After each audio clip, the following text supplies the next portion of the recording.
Saudara-saudara yang dikasihi oleh Tuhan, kita bersyukur bahwa hari ini kita merayakan hari ulang tahun Gereja Kristen Indonesia yang ke-33.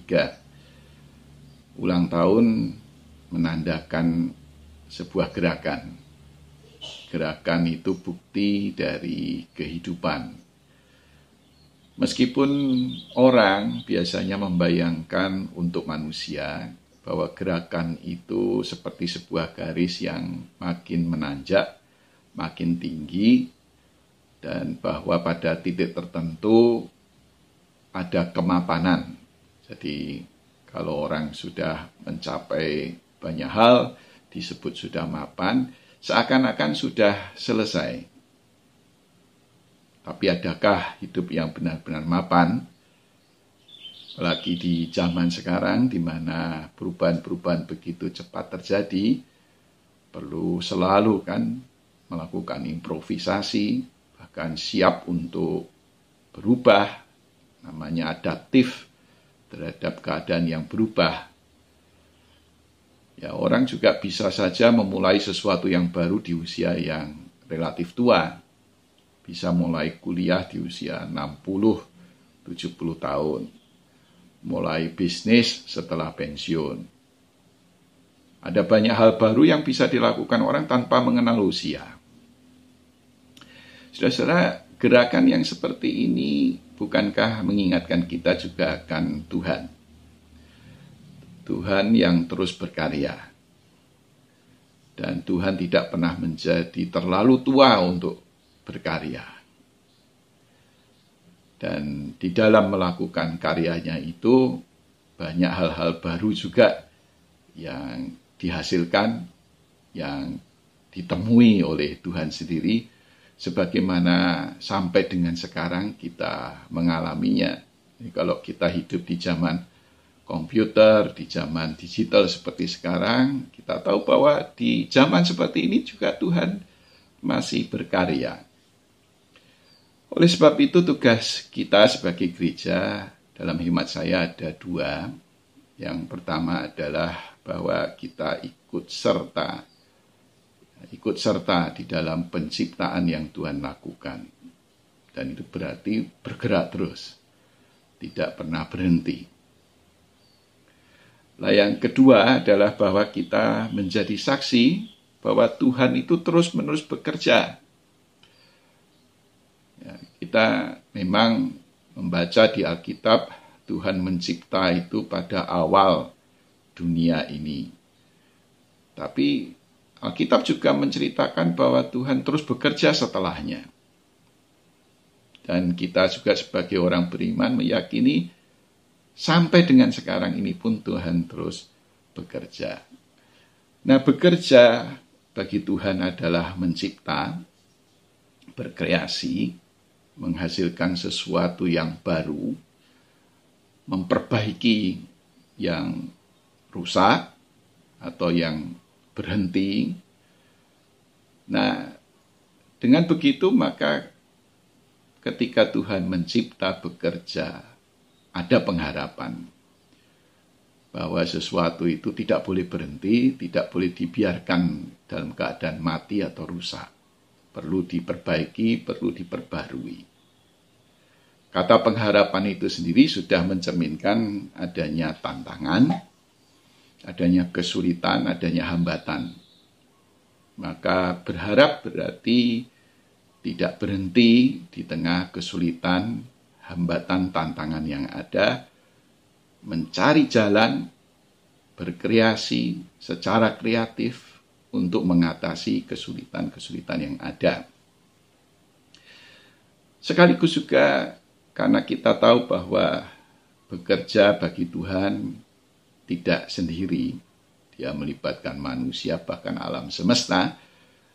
Dan semua penciptaan itu adalah hasil kolaborasi antara Tuhan dan makhluk-makhluk yang Dia ciptakan.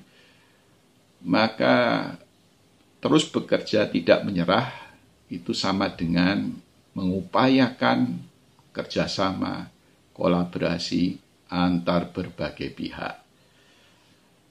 Nah, gerakan yang seperti inilah yang kita hidupi sampai dengan sekarang.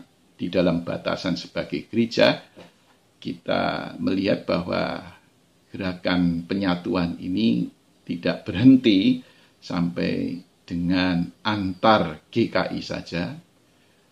Gerakan ini harusnya makin meluas dengan gereja-gereja lain yang kita sebut dengan gerakan ekumene.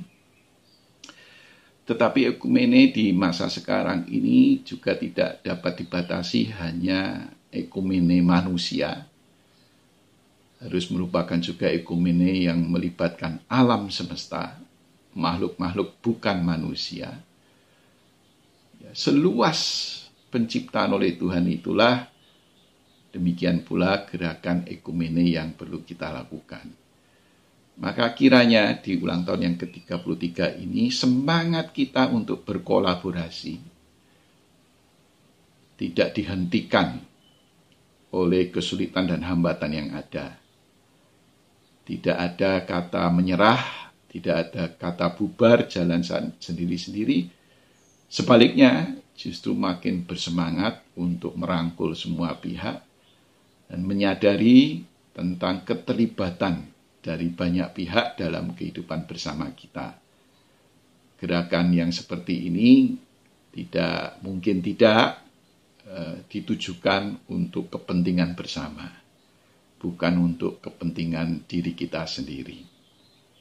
Kiranya dunia ini makin dibuat menjadi baik oleh karena gerakan seperti ini, dan upaya kita untuk menularkan semangat yang seperti ini dapat disambut oleh banyak pihak, gereja-gereja maupun masyarakat secara luas, bahkan alam semesta ini.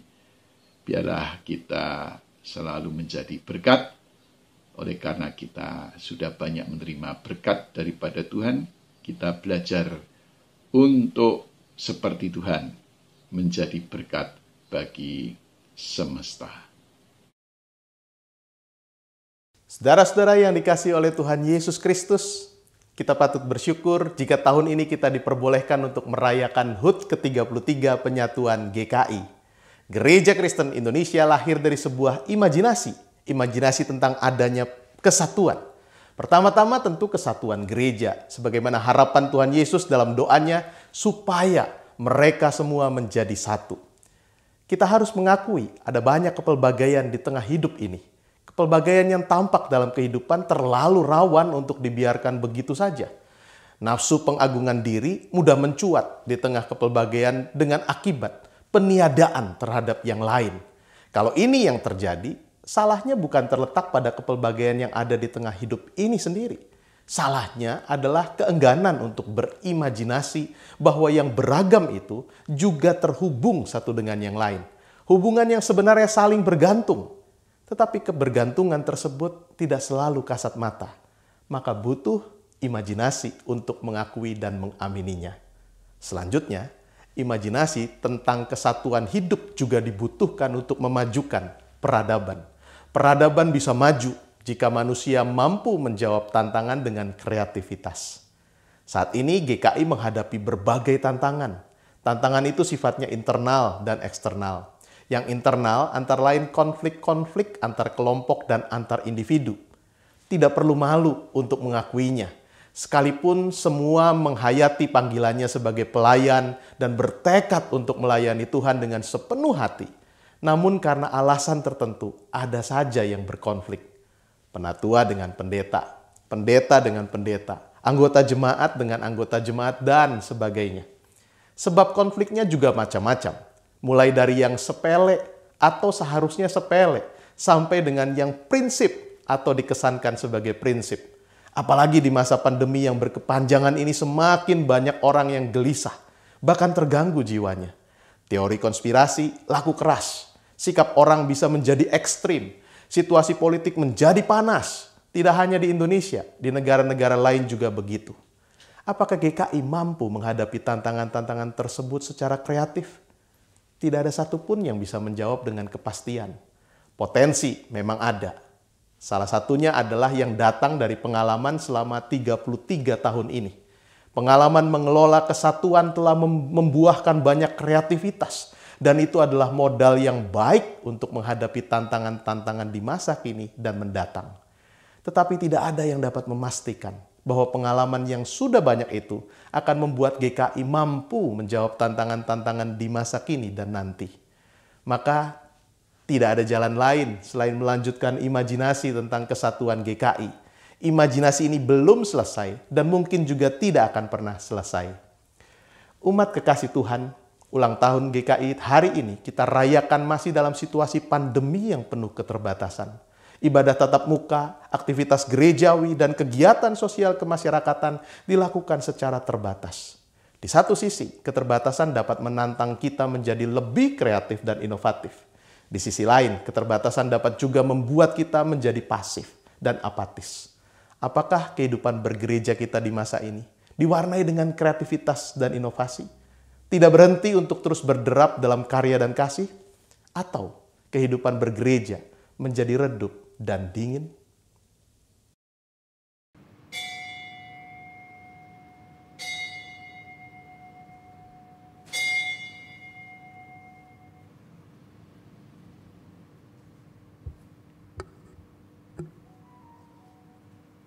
Selamat pagi Bapak Ibu Saudara sekalian. Ibadah pada tanggal 22 Agustus 2021 dilakukan secara online. Ibadah ini hanya dilakukan sekali untuk secara online saja. Ibadah sudah direkam dan bisa diikuti mulai pukul 6 pagi melalui YouTube GKI Temanggung. Mari kita terus bertekun di dalam doa dan beribadah dengan penuh sukacita dan syukur. Tuhan Yesus memberkati.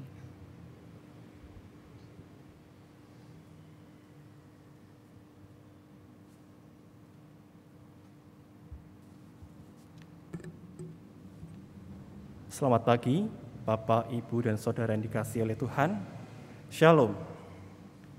Di pagi yang cerah ini, kembali kita, jemaat Tuhan, dapat bersekutu bersama-sama secara live streaming dalam ibadah minggu ketiga bulan Agustus, sekaligus memperingati HUT ke-33 Sinode GKI.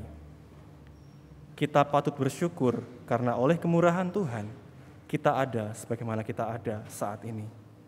Oleh karena itu, saudara, marilah kita bersama-sama menyembah dan mengagungkan namanya dengan menaikkan pujian dalam PKJ 138, Setiamu Tuhanku tiada pertara, baitnya yang pertama.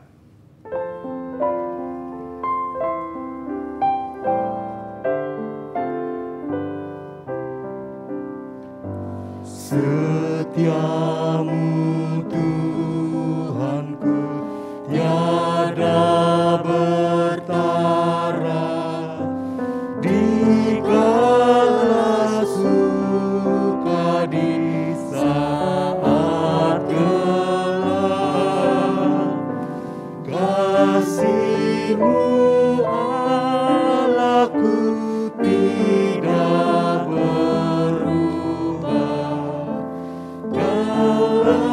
pelindung abadi tetap.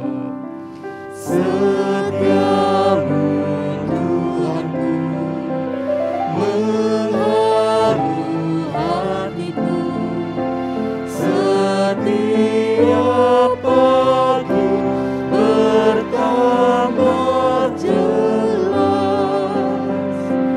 Yang ku perlukan tetap Kau berikan, sehingga aku pun puas lelas.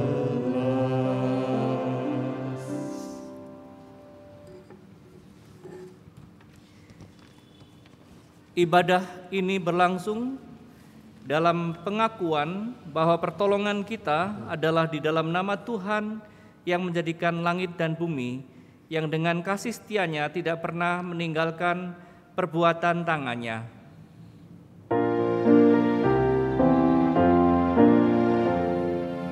Amin,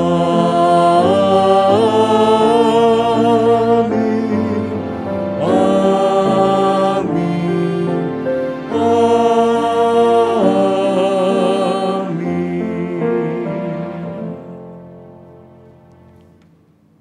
Jemaat yang terkasih, ulang tahun GKI hari ini kita rayakan masih dalam situasi pandemi yang penuh keterbatasan.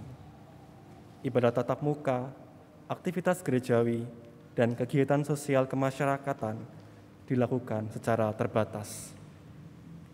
Di satu sisi, keterbatasan dapat menantang kita menjadi lebih kreatif dan inovatif. Di sisi yang lain, keterbatasan dapat juga membuat kita menjadi pasif dan apatis.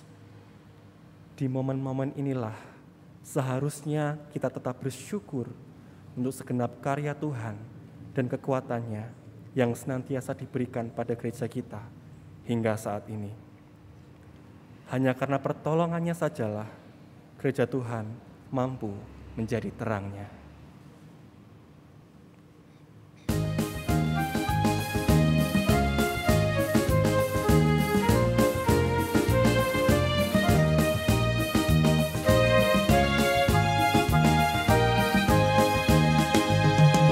Tabur gendang sambil menari, nyanyikan lagu yang merdu.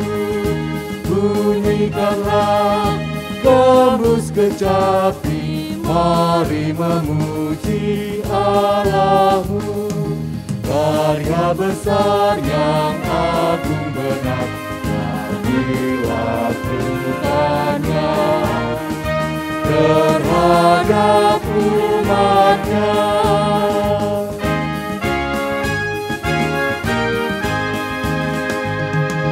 Israel pun atas berkat-Nya riang gembira bermazmur.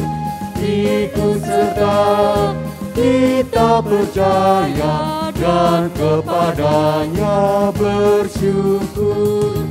Tuhanlah baik, kasih-Nya ajaib, kekal selamanya. Terpuji nama-Nya.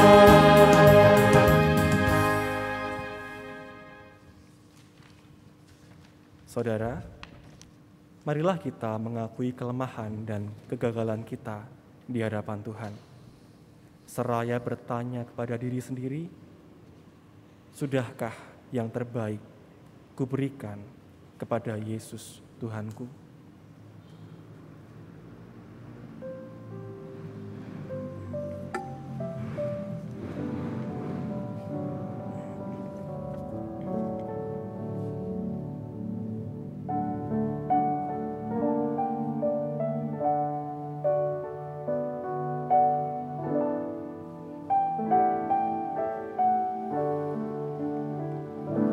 Sudahkah yang terbaik ku berikan kepada Yesus Tuhanku?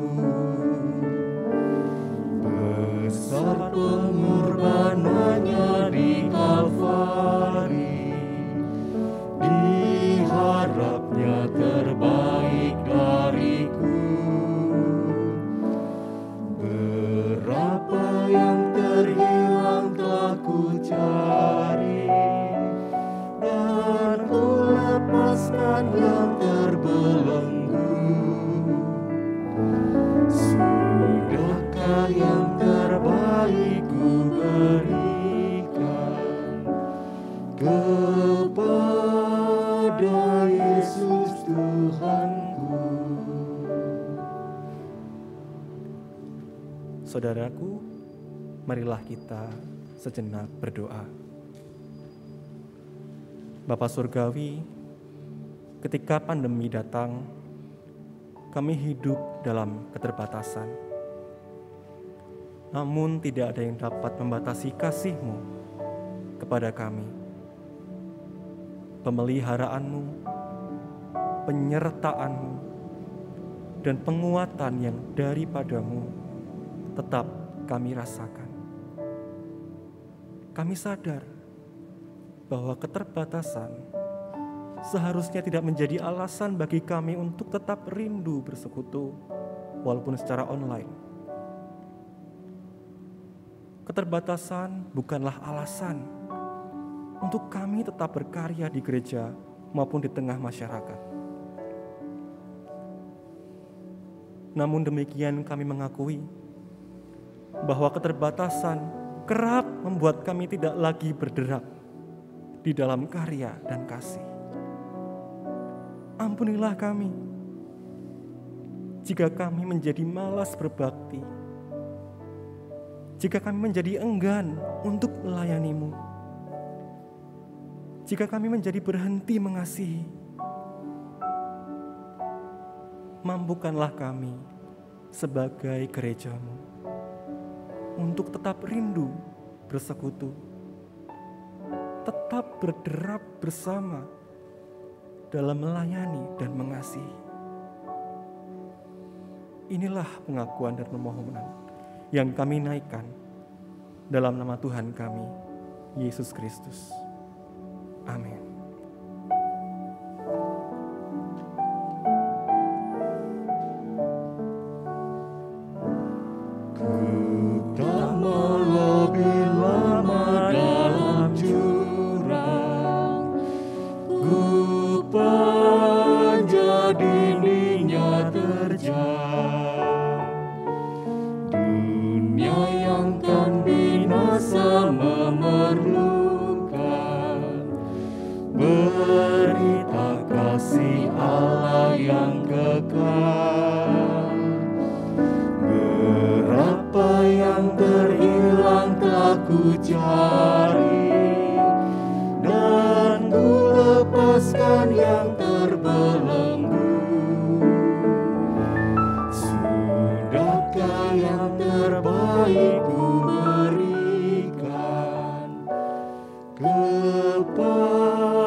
Berita pengampunan diberikan bagi setiap kita yang dengan sepenuh hati mengaku dosa dan mengharapkan kasih serta anugerah Tuhan.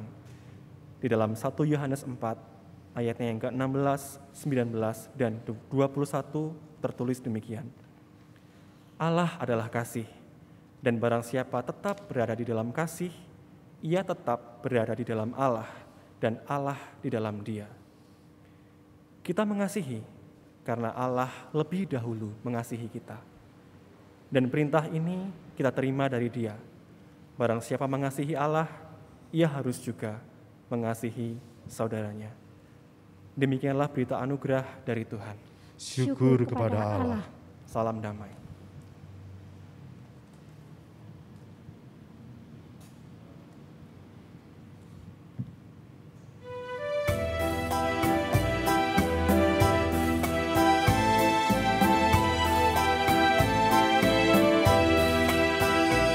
Dalam Roh Yesus Kristus kita satu tetap. Dalam Roh Yesus Kristus kita satu tetap. Mendoakan semua jadi satu kelak. Biar dunia tahu bahwa kita murid-Nya dalam kasih tubuh Kristus yang esa.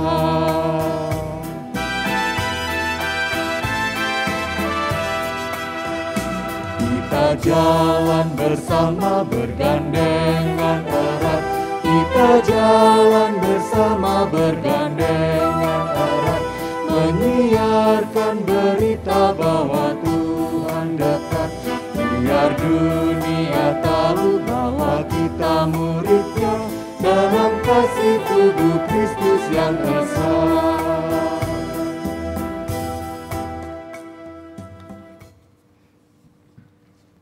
Saudara-saudara yang dikasihi oleh Tuhan Yesus Kristus, marilah kita berdoa mohon pimpinan dan terang Roh Kudus untuk pelayanan firman Tuhan. Mari kita berdoa. Bapa Surgawi, kami akan membaca dan merenungkan firman Tuhan. Kiranya Roh Kudus menuntun dan menerangi kami sehingga kami semua dapat memahami firman Tuhan dan menerapkan dalam kehidupan kami sehari-hari. Ya Roh Kudus, berkaryalah di tengah kami semuanya. Di dalam nama Tuhan Yesus Kristus kami berdoa. Amin. Bacaan Injil diambil dari Injil Tuhan Kristus menurut Yohanes. Yohanes pasal 6 ayat 56 sampai dengan 69. Yohanes 6 ayat 56 sampai dengan 69. Barang siapa makan dagingku dan minum darahku, ia tinggal di dalam aku, dan aku di dalam dia. Sama seperti Bapa yang hidup mengutus aku, dan aku hidup oleh Bapa, demikian juga barang siapa yang memakan aku akan hidup oleh aku. Inilah roti yang telah turun dari sorga, bukan roti seperti yang dimakan nenek moyangmu dan mereka telah mati. Barang siapa makan roti ini, ia akan hidup selama-lamanya. Semuanya ini dikatakan Yesus di Kapernaum ketika ia mengajar di rumah ibadat. Sesudah mendengar semuanya itu, banyak dari murid-murid Yesus yang berkata, "Perkataan ini keras, siapakah yang sanggup mendengarkannya?"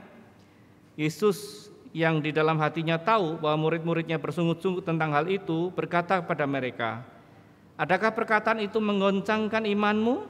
Dan bagaimanakah jikalau kamu melihat Anak Manusia naik ke tempat dia sebelumnya berada? Rohlah yang memberi hidup, daging sama sekali tidak berguna.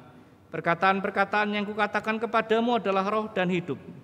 Tetapi di antaramu ada yang tidak percaya." Sebab Yesus tahu dari semula siapa yang tidak percaya dan siapa yang akan menyerahkan dia. Lalu ia berkata, "Sebab itu telah kukatakan kepadamu, tidak ada seorang pun dapat datang kepadaku kalau Bapa tidak mengaruniakannya kepadanya." Mulai dari waktu itu banyak murid-muridnya mengundurkan diri dan tidak lagi mengikut dia. Maka kata Yesus kepada ke-12 muridnya, "Apakah kamu tidak mau pergi juga?" Jawab Simon Petrus kepadanya, "Tuhan, kepada siapakah kami akan pergi? Perkataanmu adalah perkataan hidup yang kekal. Dan kami telah percaya dan tahu bahwa Engkau adalah yang kudus dari Allah." Demikianlah Injil Tuhan Kristus, yang berbahagia ialah kita mendengarkannya dan yang memeliharanya. Haleluya.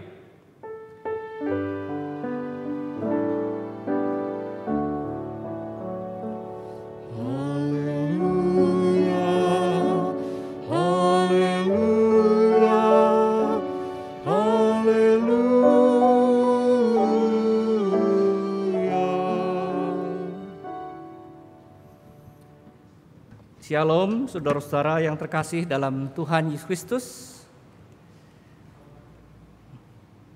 Kita merayakan HUT GKI ke-33, dan HUT GKI yang ke-33 ini mengambil sebuah tema, yakni berderap dalam persekutuan kasih dan karya.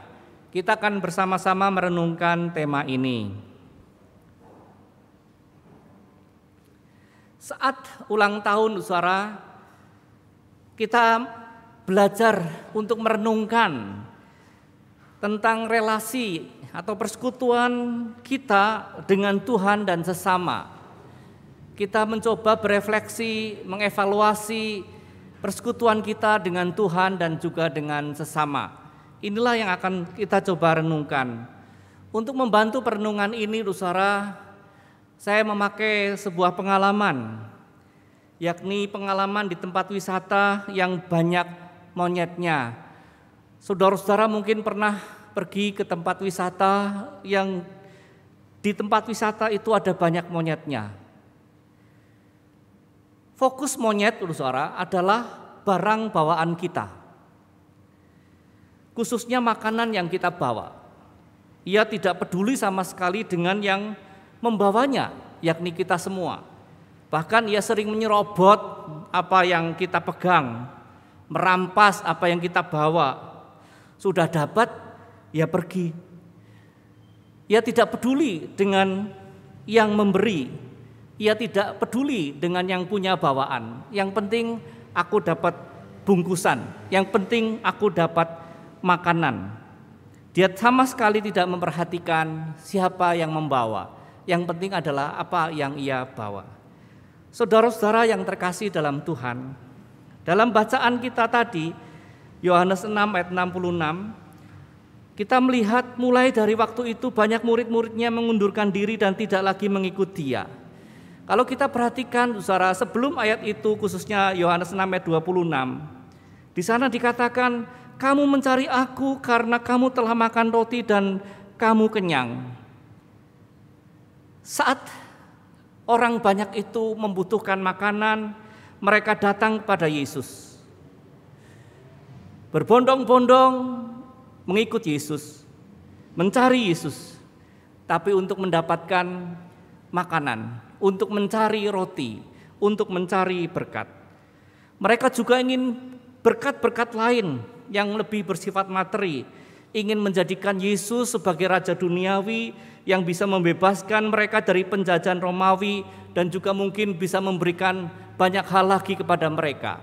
Keinginan mereka lebih bersifat materi dan hal-hal yang fisik. Tetapi saat Yesus mengajarkan hal-hal yang sebenarnya sangat penting tentang hidup sejati, tentang hidup kekal, agar mereka percaya dan mau tinggal di dalam Yesus, mereka malah meninggalkan Yesus. Yesus tidak seperti yang mereka harapkan. Yang penting bagi mereka adalah roti, apa yang Yesus bawa. Tapi mereka mengabaikan Yesus. Fokus mereka hanya pada berkat materi dan fisik, bukan pada Sang Pemberi berkat. Saudara, kalau kita hanya fokus pada berkat-berkat Tuhan,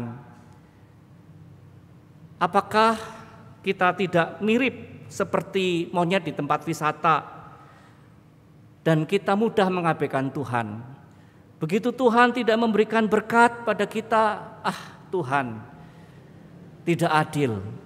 Begitu Tuhan tidak memberikan kesembuhan, Tuhan kau berdiam diri.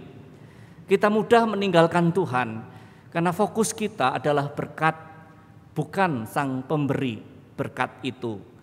Bukankah hal ini saudara mirip seperti monyet di tempat wisata? Tentu saudara dan saya bukan monyet saudara, tetapi kadang-kadang sikap kita seperti itu karena kita hanya fokus pada berkat. Yang penting berkat, bukan Sang Pemberi berkat. Bahkan kadang kita mengabaikan Tuhan kalau Tuhan tidak seperti yang kita harapkan, tidak seperti yang kita inginkan. Tapi saudara, ada kisah lain yang menarik bagi kita, yakni kisah tentang Damien dan Quibi. Damien adalah manusia dan Quibi adalah gorila. Ceritanya begini, saudara-saudara. Damien memelihara bayi gorila yang diberi nama Quibi. Jadi sejak kecil gorila ini dibesarkan oleh Damien. Damien ini memberi nama gorila kecil ini Quibi. Nah, setelah cukup umur, Quibi ini dilepaskan di hutan. Dilepaskan di hutan. 5 tahun kemudian Damien ingin bertemu dengan Quibi. Banyak teman orang memberitahu bahwa Quibi sekarang sudah menjadi liar dan buas dan berbahaya. Damien, kamu gak usah ke hutan lah. Quibi itu sudah jadi gorila yang besar dan berbahaya. Jangan-jangan bisa menerkam kamu. Tapi saudara, Damien itu tetap pada tekadnya sudah bulat dan dia tidak takut. Dan dia bertekad untuk menemui Quibi di hutan itu. Saudara, Damien naik perahu ke hutan di sungai itu dan memanggil Quibi. Ya, dengan bahasa isyaratnya tentunya. Berjam-jam memanggil Quibi, ya Quibi. Berjam-jam berjalan namun tidak ada apa-apa. Tiba-tiba saudara, muncullah sosok gorila yang besar yang ternyata itu adalah Quibi. Quibi mendekati sungai dan sumber suara itu. Melihat Quibi muncul, Damien langsung turun dari perahu dan menemui Quibi. Untuk sesaat mereka saling tatap menatap. Mungkin mengingat masa yang lalu. Quibi mungkin punya pikiran seperti ini. Oh, ini jangan-jangan orang yang sudah membesarkan saya. Mungkin pikirannya Quibi begitu. Rupanya saudara, Quibi itu masih mengenal Damien dan akhirnya mereka pun berpelukan satu dengan yang lain. Rupa-rupanya Quibi masih ingat siapa yang membesarkannya dari kecil. Dan mereka begitu akrab dan mereka saling berpelukan. Saudara, Quibi dan Damian menghabiskan waktu yang cukup lama di hutan itu. Senja pun datang dan Damian harus kembali ke perkemahan. Tapi apa yang terjadi? Quibi terus mengikuti dari tepian sungai di hutan itu sampai perahunya tidak terlihat. Rasanya Quibi tidak merelakan Damian untuk pergi begitu. Dan keesokan harinya, saudara, saat Damian mandi di sungai itu, Quibi terus menungguinya di tepi sungai itu, seolah-olah ingin mengungkapkan selamat jalan bagi sahabatnya. Saudara, ini ada fotonya. Damian sedang berenang dan Quibi menjagainya terus-menerus di tepian sungai. Saudara-saudara, ini adalah sosok gorila, ya. Rupanya tidak pernah lupa kasih sayang yang diberikan oleh Damian. Sudah 5 tahun berlalu, namun kasih Damian ini tak pernah dilupakan. Gorila ternyata tahu berterima kasih pada pribadi yang pernah membesarkannya sejak dari kecil. Saudara-saudara, marilah kita berefleksi dalam relasi dengan Tuhan. Apakah kita mirip seperti monyet di tempat wisata yang hanya mau berkat dan mengabaikan yang memberi? Pokoknya sudah dapat berkat Tuhan, ya sudah. Ya. Sudah mendapatkan banyak hal, ya sudah. Atau kalau kita datang pada Tuhan itu hanya kalau butuh etok kita datang pada Tuhan. Hubungan kita dengan Tuhan hanyalah ikatan kepentingan. Sejauh saya butuh, sejauh saya punya kepentingan, ya saya datang pada Tuhan. Begitu dapat, ya sudah.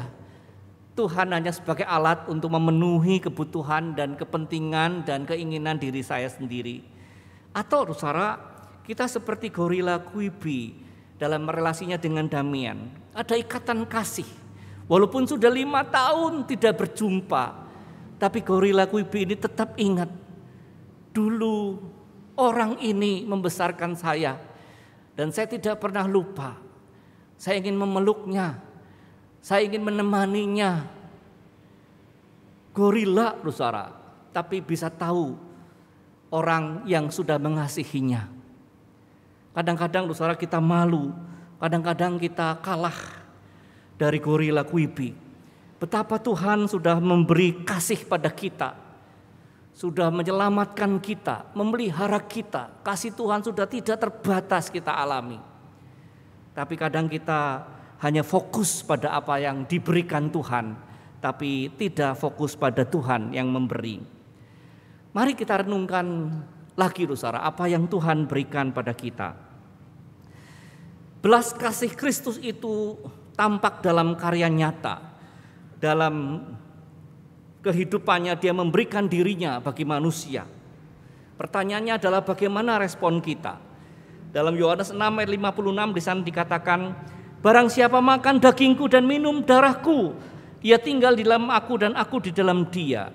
Ini adalah gambaran bagaimana Yesus yang tersalib, di mana tubuhnya terkoyak dan darahnya tercurah.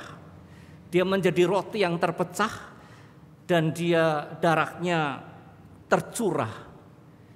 Habis-habisan, saudara, Tuhan itu mencintai kita sampai ia rela mati di atas kayu salib. Apakah masih kurang jelas belas kasih Tuhan pada kita? Itulah yang Tuhan berikan pada kita. Luar biasa sekali. Rohnya diberikan juga kepada kita. Apa saja sudah diberikan Allah pada kita. Tapi pertanyaannya adalah bagaimana respon kita pada Tuhan? Relasi kita dengan Tuhan, apakah ada ikatan cinta kasih? Banyak orang pada waktu itu meninggalkan Yesus karena fokus mereka hanya pada roti, bukan pada Sang Pemberi. Tetapi saudara, respon Petrus ketika ditantang oleh Tuhan Yesus, kalian apakah tidak mau pergi juga? Seperti mereka itu. Tapi Yesus mengatakan, Petrus mengatakan, perkataanmu adalah perkataan hidup yang kekal. Dan kami telah percaya dan tahu bahwa engkau adalah yang kudus dari Allah. Saudara-saudara, Petrus berbeda dengan orang kebanyakan. Fokus dari Petrus dan para murid 12 ini kepada Tuhan Yesus. Walaupun satu akhirnya kita lihat, yakni Yudas mengkhianati. 11 murid ini fokus lebih kepada Tuhan Yesus dan percaya kepada Tuhan Yesus, bahwa Tuhan Yesus adalah yang kudus dari Allah, dan mereka tetap mengikut Tuhan Yesus Kristus. Saudara-saudara, Fransiskus dari Assisi itu mengatakan bahwa Yesus Kristus adalah wajah belas kasih dari Allah Bapa di sorga. Seluruh perkataan Yesus, seluruh perbuatan Yesus menunjukkan belas kasih Allah yang sangat besar dari Allah Bapa bagi umat manusia. Karena begitu besar kasih Allah akan dunia ini, sehingga Ia mengarunikan Anak Tunggal, supaya semua orang yang percaya padanya tidak binasa, melainkan beroleh hidup yang kekal. Yesus memberikan dirinya untuk kita. Itu wujud kasih Allah Bapa, wajah Yesus. Yesus menampilkan wajah Bapa yang penuh dengan kasih sayang. Saat manusia lapar, dalam bacaan kita beberapa waktu yang lalu, saat manusia lapar Yesus memberi makan. Dan dalam bagian-bagian lain banyak yang sakit yang disembuhkannya. Saat manusia jatuh ke dalam dosa yang harusnya menanggung hukuman maut, tetapi Yesus menggantikan kita di atas kayu salib, sehingga tubuhnya terkoyak dan darahnya tercurah. Pertanyaannya, saudara-saudara, adalah tanggapan kita terhadap belas kasih Allah di dalam Kristus itu apa? Apa yang harus kita lakukan terhadap Allah yang sangat mengasihi kita di dalam Yesus Kristus? Kita harus meresponi, saudara. Kita tidak bisa seperti monyet di tempat wisata. Sudah dapat ya sudah. Tetapi saudara-saudara, kita harus meresponi belas kasih Allah itu dengan apa? Dengan betul-betul percaya seperti Petrus, dan juga dengan sungguh-sungguh tinggal di dalam Dia, merasakan betul kasih Allah, tinggal di dalam Dia, tinggal di dalam firman-Nya. Itulah cara kita merespon belas kasih Allah, yakni dengan tinggal di dalam Dia. Karena itu Tuhan Yesus mengatakan, barang siapa makan dagingku dan minum darahku, ia tinggal di dalam aku dan aku di dalam dia. Itulah respon kita, saudara, kepada Yesus yang berbelas kasih pada kita. Dan jika kita sungguh-sungguh tinggal di dalam Yesus, Yesus tinggal di dalam kita, kita akan punya belas kasih seperti Kristus. Dan wajah Kristus akan tercermin dalam kita, dalam gereja kita, kalau kita betul-betul tinggal di dalam Dia. Saudara-saudara, saya adalah orang Banyumas dan tinggal lama di Banyumas. Dari kecil tinggal di Banyumas. Maka tidak bisa tidak, saudara, bahasa saya adalah bahasa Banyumasan. Dan orang langsung tahu, wah, iki wong Banyumasan. Ya. Kenapa, saudara? Karena saya tinggal di sana, lama bergaul dengan orang-orang Banyumas. Saudara-saudara, tinggal di mana sejak dari kecil sampai besar, itu akan mempengaruhi bahasa saudara. Kalau tinggal di Solo, kalau tinggal di Bali, kalau tinggal di luar negeri dengan bahasa Inggris, saudara akan fasih berbahasa Inggris. Dialeknya, gaya logatnya, itu akan seperti lingkungan di mana saudara itu tinggal. Itulah, saudara-saudara, kekuatan dari tinggal di suatu daerah. Demikian juga kalau kita tinggal sungguh-sungguh dalam Tuhan Yesus, kita juga akan punya bahasa kasih. Apa yang ada dalam diri Yesus akan masuk dalam diri kita. Belas kasih Yesus akan masuk dalam diri kita, sehingga kita akan punya belas kasih. Dan belas kasih Yesus itu adalah belas kasih yang bukan hanya kata-kata, tapi terwujud dalam karya. Dan saudara dan saya pun akan ketularan sifat Yesus yang penuh belas kasih itu, dan mewujudkan belas kasih itu di dalam karya yang nyata. Karena saudara, belas kasih itu tidak pernah hanya berupa perasaan. Love selalu akan terjelma di dalam action. Love in action. Belas kasih terwujud juga di dalam perbuatan yang nyata. Tidak bisa saudara kita cuma kasihan ya, tapi kita tidak berbuat apa-apa. Belas kasih akan terwujud di dalam tindakan yang nyata.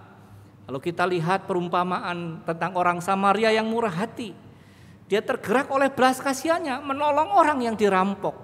Dia tidak lewat seperti kedua rohaniwan sebelumnya.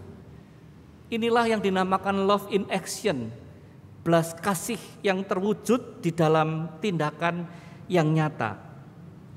Mungkin kita bertanya, karya nyata apa sebagai wujud belas kasih itu, saudara? Sangat banyak. Kalau kita perhatikan, kita bisa belajar dari seorang anak kecil, difabel, saudara. Tapi dia tergerak oleh belas kasihnya mengambil 2 celengannya. Untuk apa? Dan untuk membantu orang-orang yang terkena COVID. Dan dia mendonasikan semuanya, tabungannya, 2 celengannya itu diberikan untuk membantu para korban COVID, anak difabel. Celengan itu adalah tabungannya, tapi diberikan untuk membantu korban COVID. Ini contoh belas kasih dari seorang anak difabel. Ada juga seorang nenek menggantung berapa bungkus Indomie di pagar rumahnya. Setiap orang yang sangat membutuhkan bisa mengambilnya. Nenek sudah tua, tapi dia punya belas kasih untuk menolong orang-orang yang membutuhkan. Kalau di level dunia, saudara, kita tahu Ibu Teresa mewujudkan kasihnya dalam perhatian pada warga miskin di Kalkuta. Peter Damian mewujudkan kasihnya dalam perhatian terhadap penderita kusta di Pulau Moloka, sampai dia akhirnya menderita kusta dan meninggal di sana. Bagaimana dengan kita, saudara-saudara? Apakah kita mewujudkan belas kasih dalam karya? Apakah wajah Kristus tampak dalam kita? Maukah kita menjadi roti yang terpecah bagi sesama? Kalau saudara dan saya sungguh-sungguh tinggal dalam Yesus, bersekutu dengan Yesus, maka belas kasih Yesus akan muncul dalam hidup kita dan kita akan mewujudkannya di dalam tindakan yang nyata. Ada sebuah syair lagu, saudara, yang dalam bahasa aslinya itu let others see Jesus in you. Kemudian tulisannya adalah hidupmu kitab terbuka, dibaca sesamamu. Apakah tiap pembacanya melihat Yesus dalammu? Nyatakan Yesus dalammu, nyatakan Yesus dalammu. Sampaikan firman dengan hati teguh, nyatakan Yesus dalammu. Saudara, syair ini begitu indah. Kalau saudara betul-betul hidup di dalam Yesus, bersekutu dengan Yesus, pertanyaannya adalah, apakah wajah Yesus nampak dalam kehidupan kita? Apakah orang melihat Kristus dalam perkataan kita, dalam perbuatan kita, dalam sikap hidup kita, dalam hidup keluarga kita, dalam hidup bergereja dan bermasyarakat? Apakah orang melihat Yesus? Kalau saudara tinggal dalam Yesus, saudara akan menampakkan belas kasih itu kepada sesama. Saudara, gereja kita belajar untuk mewujudkan kasih kepada sesama. Gereja kita di masa pandemi belajar berbela rasa. Antara lain, saudara, dengan mengadakan dompet tanggap COVID-19 dan juga membentuk gugus tugas peduli COVID-19. Baik di Temanggung maupun Bajem Keranggan ada gugus tugas yang secara khusus lebih memperhatikan orang-orang yang terpapar COVID. Kemudian juga dengan berkat Tuhan kita sudah bisa membeli oksigen konsentrator, mesin yang menghasilkan oksigen sendiri, karena kadang tabung oksigen itu sangat sulit didapat dan juga harganya sangat mahal. Kita membeli khusus untuk itu sehingga itu bisa memproduksi oksigen sendiri. Kita juga punya beberapa 7 tabung oksigen yang bisa dipinjamkan bersama dengan regulator untuk saudara-saudara yang terpapar COVID yang membutuhkan bantuan pernafasan tambahan. Demikian juga ada oximeter untuk mengukur saturasi oksigen. ada termometer untuk mengukur suhu. Beberapa saudara-saudara sudah meminjam dan rupanya bermanfaat bagi mereka untuk menolong mereka. Di samping itu saudara, kita juga menyediakan vitamin, obat dan juga madu dan juga tes antigen. Dan ini juga sudah dimanfaatkan, dipakai oleh beberapa saudara dan semoga mereka juga merasakan kekuatan dan juga pemulihan. Di samping itu ada pembagian sembako, nasi berkat, juga masker. Dan ada lagi juga program kerjasama dengan lembaga-lembaga terkait untuk vaksinasi warga gereja dan masyarakat umum. Sudah sangat banyak saudara, sekian ratus orang yang sudah divaksin saudara-saudara. Dengan berkat Tuhan kita bisa bekerja sama dengan lembaga-lembaga terkait untuk membantu warga dan juga masyarakat. Semua gereja, semua anggota masyarakat bisa mendaftar untuk divaksin. Juga di bidang kerohanian saudara, ada renungan online tiap hari, juga kunjungan virtual menyapa yang terkena COVID. Saudara-saudara, ini semua dengan tertatih-tatih kita belajar untuk bisa menyatakan kasih Kristus bagi sesama. Bersyukur saudara, cukup banyak yang memberikan persembahan untuk dompet COVID ini, sehingga kita bisa membeli alat-alat kesehatan dan juga vitamin, obat-obatan dan yang lain-lain untuk membantu saudara kita yang terkena COVID. Tujuannya saudara adalah mereka bisa merasakan kehadiran gereja. Bagaimana gereja menampakkan wajah Kristus yang penuh belas kasih. Gereja menyambut mereka yang terpapar COVID, gereja peduli kepada mereka, dan kita semua bisa saling memperhatikan. Saudara, kita harus bisa berderap satu dalam persekutuan kasih dan karya. Dan kuncinya adalah saudara dan saya tinggal dalam Yesus, agar kita bisa memiliki pikiran Kristus, punya belas kasih Kristus, dan kita bisa berderap bersama dalam belas kasih-Nya untuk melayani sesama kita. Dan biarlah kehadiran Kristus dirasakan banyak orang di tengah masyarakat, kepada semua orang melalui kehadiran gereja dan juga melalui kehadiran gereja Kristus, gereja kita semua, juga melalui kehadiran kita semua. Sehingga Tuhan Yesus dimuliakan, semua boleh merasakan belas kasih Kristus yang ada dalam diri kita semua, dan yang sudah kita wujudkan dalam tindakan yang nyata dan konkret, dalam karya-karya yang nyata yang kita wujudkan.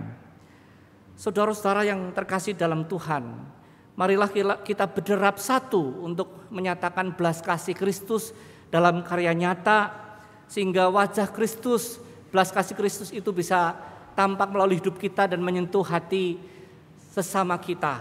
Mereka boleh melihat Kristus nyata dalam hidup kita. Kita bersama-sama menyanyikan saudara lagu Let Others See Jesus in You, bait yang kedua dalam NKB 204. Kita nyanyi, biarlah ini boleh jadi tekad kita, semangat kita untuk menyatakan Yesus. Kita punya belas kasih Yesus yang kita wujudkan dalam karya nyata, sehingga Kristus dimuliakan. Soli Deo Gloria.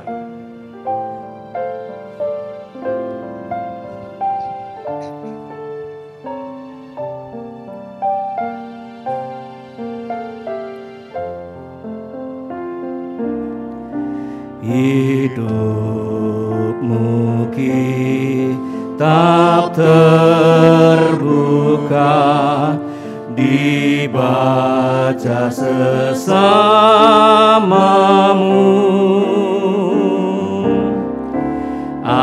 Apakah tiap pembacanya melihat Yesus dalammu? Nyatakan Yesus dalammu. Nyatakan Yesus dalammu, sampaikan firman dengan hati teguh. Nyatakan Yesus dalammu. Refnya sekali lagi. Nyatakan Yesus dalammu, nyatakan Yesus dalammu, sampaikan firman dengan hati teguh. Nyatakan Yesus dalammu. Amin.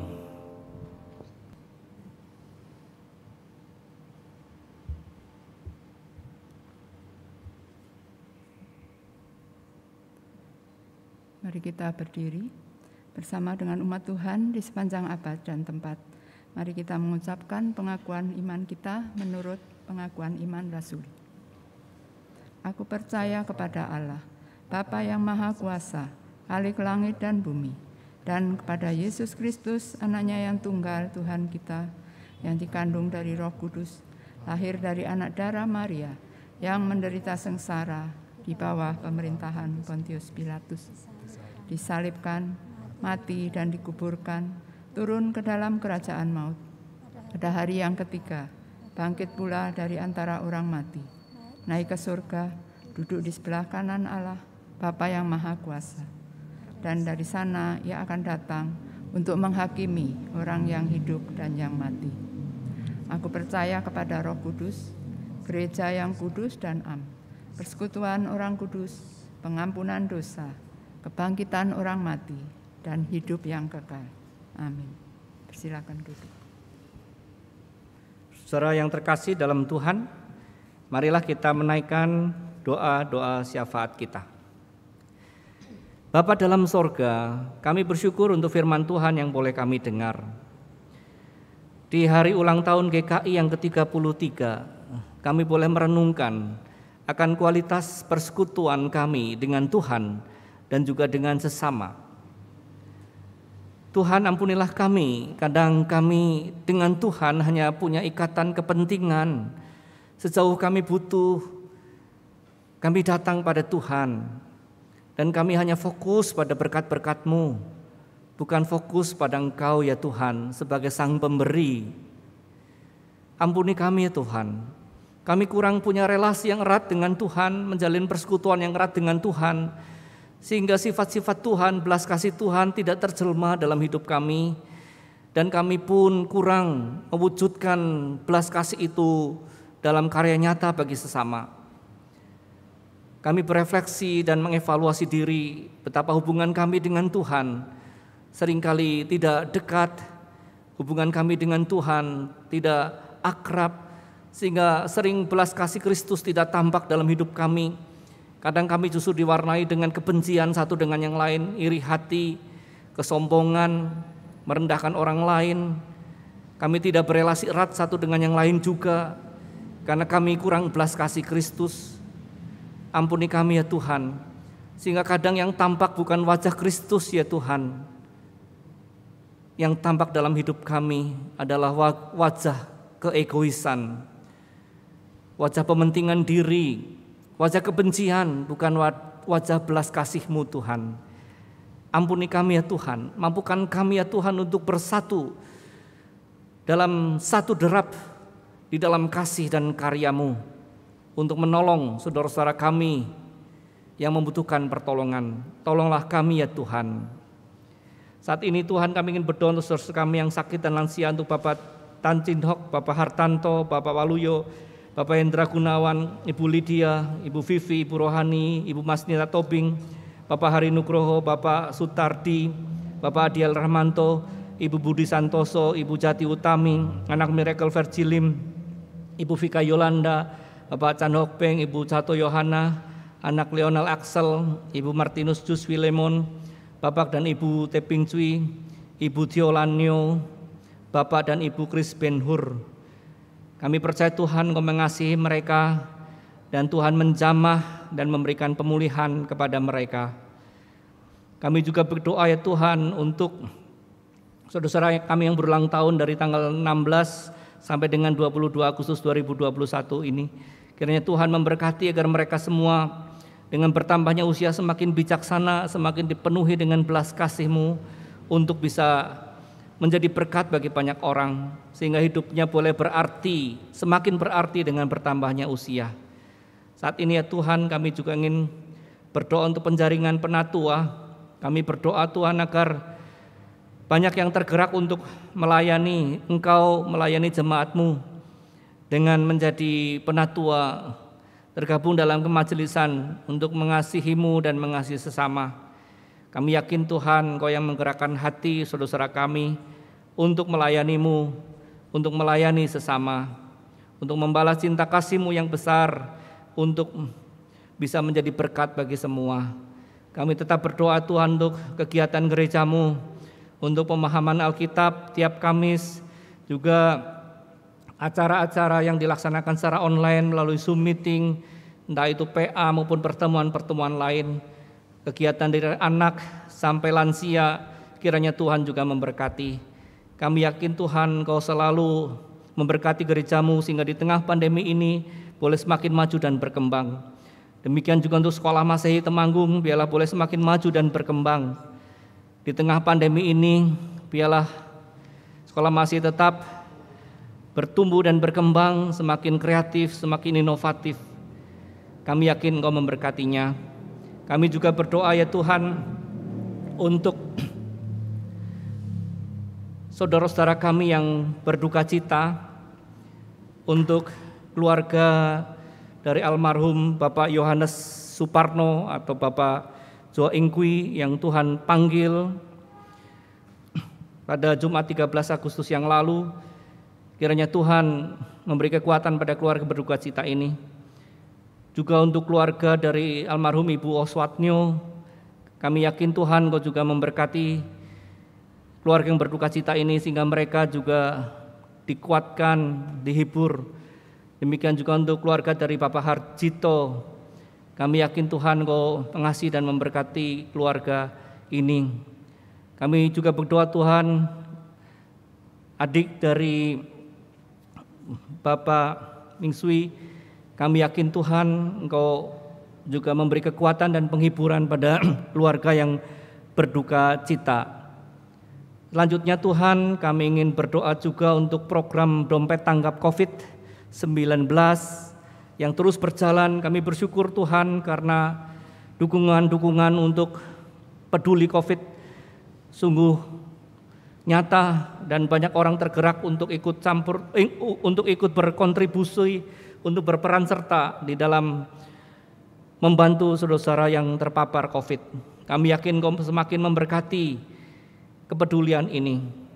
Saat ini Tuhan, kami juga berdoa untuk pemerintah, untuk tenaga kesehatan, untuk masyarakat, juga gereja, biarlah boleh bersatu padu di dalam menangani, mengatasi pandemi ini dengan pertolongan Tuhan. Gugus COVID yang sudah dibentuk, biarlah Tuhan memberikan kekuatan dan kerjasama baik di Temanggung maupun Bajem Keranggan boleh bersinergi untuk menolong saudara-saudara kami yang terpapar COVID. Kami yakin Tuhan Engkau memberkati semuanya ini. Sungguh Tuhan, kami bersandar pada kasih karunia-Mu, pada hikmat-Mu, pada kuasa-Mu, pada kasih-Mu. Sebab tanpa pertolongan-Mu kami tidak bisa berbuat apa-apa. Karena itu Tuhan, kami sungguh yakin Engkau selalu beserta kami semuanya. Selanjutnya Tuhan, kami juga menyerahkan untuk pergumulan-pergumulan kami. Engkau lihat Tuhan, di tengah pandemi ini mungkin ada yang harus isoman di rumah, harus berhenti bekerja, harus mengurangi kegiatan, harus banyak bekerja di rumah. Tuhan, Engkau mengerti pergumulan kami semua. Kami bersyukur beberapa saudara sudah boleh disembuhkan, boleh dipulihkan dari COVID, tapi masih beberapa yang harus masih dalam pemulihan. Kami yakin Kau ikut campur tangan di dalamnya. Selanjutnya Tuhan, kami ingin menyatukan doa kami dengan doa seperti yang Tuhan Yesus sudah ajarkan. Bapa kami yang di sorga, dikuduskanlah nama-Mu, datanglah kerajaan-Mu, jadilah kehendak-Mu di bumi seperti di sorga. Berikanlah kami pada hari ini makanan kami yang secukupnya, dan ampunilah kami akan kesalahan kami, seperti kami juga mengampuni orang yang bersalah pada kami. Dan janganlah membawa kami dalam pencobaan, tapi lepaskanlah kami daripada yang jahat, karena Engkau yang punya kerajaan dan kuasa dan kemuliaan sampai selama-lamanya. Amin. Saudara-saudara yang terkasih di dalam Tuhan, firman Tuhan mengingatkan kita untuk selalu bersyukur kepada Tuhan di setiap waktu, dalam segala kondisi dan situasi. Karena kebaikan Tuhan kepada kita juga terus Ia berikan dalam setiap keadaan. Pemazmur dalam Mazmur 107 ayat pertama berseru, "Bersyukurlah kepada Tuhan sebab Ia baik, bahwasanya untuk selama-lamanya kasih setianya." Marilah kita ungkapkan syukur kita dalam persembahan syukur. Untuk tata cara persembahan dapat disaksikan melalui tayangan berikut.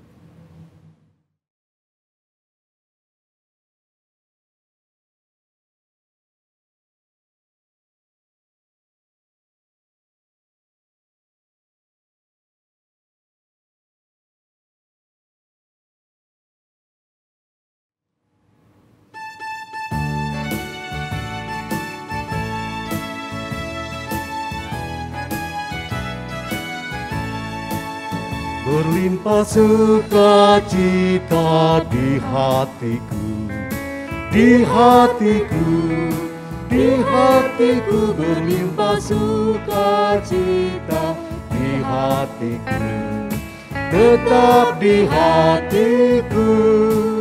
Aku bersyukur, bersukacita, kasih Tuhan diam di dalamku.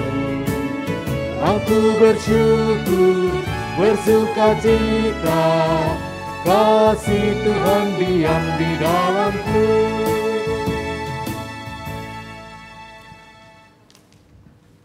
Marilah kita berdiri, kita akan berdoa untuk persembahan. Kami berterima kasih Tuhan untuk kebaikan-Mu. Kami juga bersyukur untuk berkat-berkat yang Tuhan sudah berikan.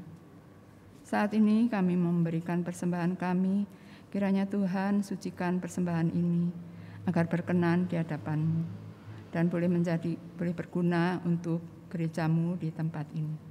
Kami mohonkan doa ini Tuhan hanya di dalam nama Tuhan kami Yesus Kristus. Amin.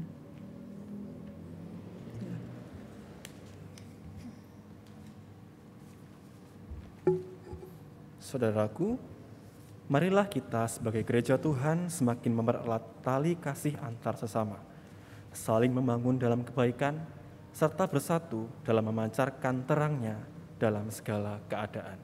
Berderaplah satu.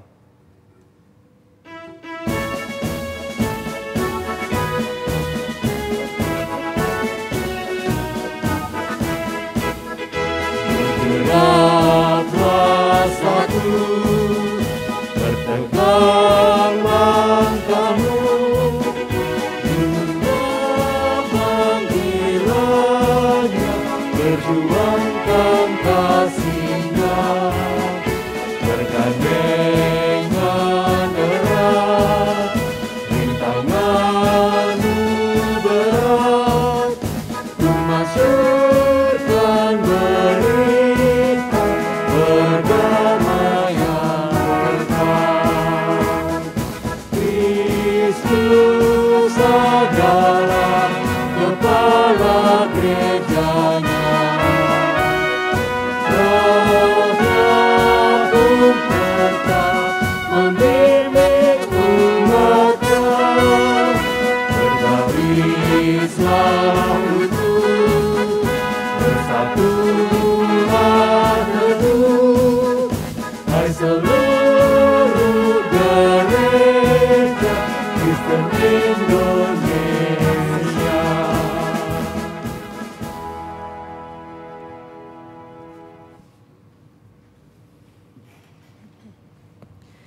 Arahkanlah hatimu kepada Tuhan. Kami mengarahkan hati kami kepada Tuhan. Jadilah saksi Kristus. Kami siap jadi saksi Kristus. Terpujilah Tuhan. Kini dan selamanya. Sekarang terimalah berkat Tuhan. Tuhan memberkati engkau dan melindungi engkau. Tuhan menyinari engkau dengan wajah-Nya dan memberi engkau kasih karunia.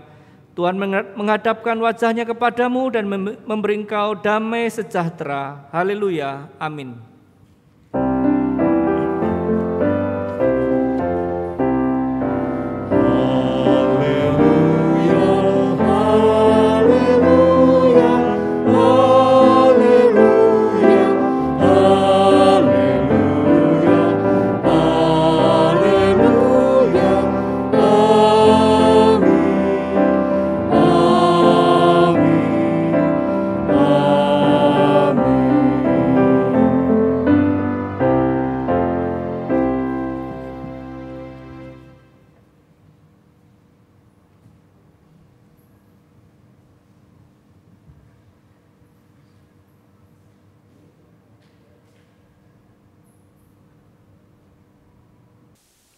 Saudara-saudara, marilah kita jalani hidup kita ke depan sebagai warga Gereja Kristen Indonesia dengan mewujudkan Konfesi GKI 2014 dalam kehidupan sehari-hari. Marilah kita nyatakan tekad kita itu dengan bersama-sama mengucapkan Konfesi GKI demikian. Dalam persekutuan kasih yang akrab, serta anugerah penciptaan, pemeliharaan, penyelamatan dan pembaruan oleh Allah Bapa, Anak dan Roh Kudus. Kami sebagai Gereja Kristen Indonesia hidup dan berkarya di tengah kekayaan dan kepelbagaian warisan sejarah, budaya, dan lingkungan alam Indonesia.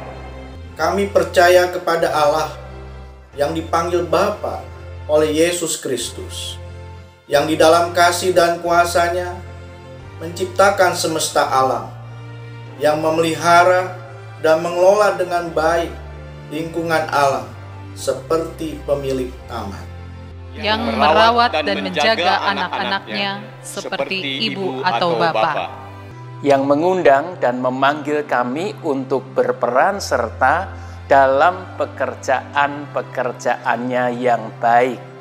Kami percaya kepada Yesus Kristus, Anak Allah yang dikandung oleh Roh Kudus dan dilahirkan dari rahim perawan Maria, yang diutus untuk menegakkan kerajaan Allah bagi seluruh ciptaan, yang mengampuni orang berdosa serta memanggilnya bertobat, mengasihi semua orang tanpa diskriminasi, menegakkan keadilan dan perdamaian tanpa kekerasan, memberkati setiap pribadi, keluarga, dan anak-anak, memberdayakan orang miskin, memulihkan orang sakit, membebaskan orang tertindas, menjadi sahabat bagi orang yang diasingkan, yang menyelamatkan dunia dengan menempuh jalan penderitaan hingga mati di kayu salib.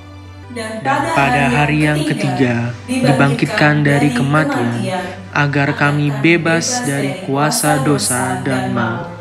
Menyatakan kasih yang melenyapkan ketakutan dan melampaui kejahatan, serta beroleh kebangkitan dan hidup yang abadi, yang naik ke surga, agar kami memberitakan Injil-Nya kepada segala makhluk, yang akan datang kembali untuk menghakimi dan membarui segala sesuatu, agar kami mampu merayakan kehidupan dan menyambut kematian di dunia ini dalam iman, pengharapan, dan kasih. Kami percaya kepada Roh Kudus, sumber kehidupan yang menolong kami untuk percaya bahwa Yesus adalah Tuhan dan untuk menghidupi firman Allah, sumber karunia yang menghimpun kami sebagai satu gereja yang kudus dan am dan rasuli, sumber kekuatan yang melibatkan kami dalam misi kerajaan Allah. Kemuliaan bagi Allah Bapa, Anak dan Roh Kudus yang tidak pernah memisahkan kami dari sekarang dan selama-lamanya.